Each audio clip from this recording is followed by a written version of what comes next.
আসসালামু আলাইকুম ওয়া রাহমাতুল্লাহি ওয়া বারাকাতুহু। প্রিয় দর্শক শ্রোতা মণ্ডলী, দূরে এবং কাছে, দেশে এবং প্রবাসে যারা আমাকে এই ভিডিওর মাধ্যমে দেখতে পাচ্ছেন, শুনতে পাচ্ছেন, তাদেরকে আন্তরিক ধন্যবাদ ও শুভেচ্ছা জানিয়ে আজকে আপনাদের সাথে শেয়ার করব বিয়ের প্রথা ও জঘন্য কিছু নিয়ম সম্পর্কে। বিয়ের ব্যাপারে হাজারো বাধা বিপত্তি থাকলেও ব্যভিচার একেবারেই সহজলভ্য। আলেম ওলামারা শুধু পিতামাতার খেদমতের হাদিস বয়ান করে থাকে, অথচ সন্তান লালন পালনের অনেক হাদিস রয়েছে যে ব্যাপারে এক অজানা নীরবতা।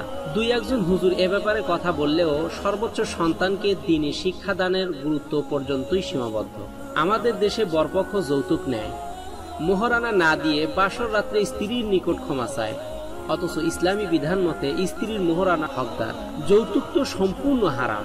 আলেমদের ওয়াজ মাহফিল শুনলে মনে হয় পর্দা শুধু নারীদের জন্য, অথচ আল কোরআনের সর্বপ্রথম পুরুষদের পর্দার কথা বলা হয়েছে। কতিপয় হুজুরের কথাবার্তা শুনলে মনে হয় সেবা পাওয়ার হকদার শুধুই স্বামী, অথচ রাসূলুল্লাহ সাল্লাল্লাহু আলাইহি ওয়াসাল্লাম বলেছেন, তোমাদের মধ্যে সেই ব্যক্তি আল্লাহর কাছে উত্তম যে তার স্ত্রীর নিকট দ্বীনের ক্ষেত্রে উত্তম।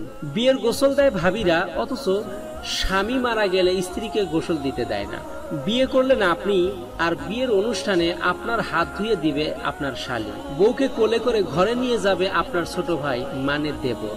অবাক নয় কি?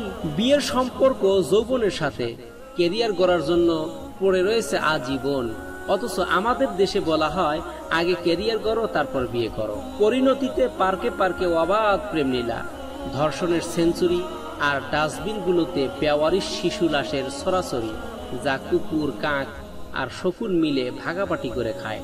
বিয়ে করে বউকে খাওয়াবি কি? কথাবার্তা শুনলে মনে হয় বউ পৃথিবীর শ্রেষ্ঠ খাদক, যার ক্ষুধা নিবারণ করা দুঃসাধ্য। বিয়ে মানেই মেয়ের বাবার উপর খরচের পাহাড় চাপিয়ে দেয়া, অথচ ইসলামের দাওয়াত খাওয়ানোর দায়িত্ব বরপক্ষের, কন্যাপক্ষের নয়। বিয়ের অনুষ্ঠানে বরের হাতে স্বর্ণের আংটি না পরালে মান সম্মান থাকে না, অথচ পুরুষদের স্বর্ণ ব্যবহার করা একেবারে হারাম। পুরুষদের কাপড় থাকবে টাকনুর উপরে আর মেয়েদের কাপড় থাকবে টাকনুর নিচে, অথচ বাস্তবতা এর উল্টোটা। কতিপয় লোকের কাণ্ড কারখানা দেখলে মনে হয় যে কন্যাকে বোনকে সম্পত্তি ফাঁকি দিতে পারা সবচেয়ে বড় ক্রেডিট। ভাবখানা এমন যে পুত্র সন্তানদের জন্ম দিয়েছে নিজের ঘরে আর কন্যাদের কচু বাগানে। নাউজুবিল্লাহ। কথাগুলো চলমান, এভাবে ক্রমান্বয়ে থাকবে ইনশাআল্লাহ। আমার এই পোস্টটি দেখে যদি আপনাদের ভালো লেগে থাকে তাহলে অবশ্যই এটি বেশি বেশি শেয়ার করুন, আর পরবর্তীতে কি ধরনের ভিডিও আমার কাছে আপনারা আশা করেন এটি কমেন্টের মাধ্যমে জানিয়ে দিন। আজকে এ পর্যন্তই শেষ করছি। আসসালামু আলাইকুম ওয়া রাহমাতুল্লাহি ওয়া বারাকাতুহু।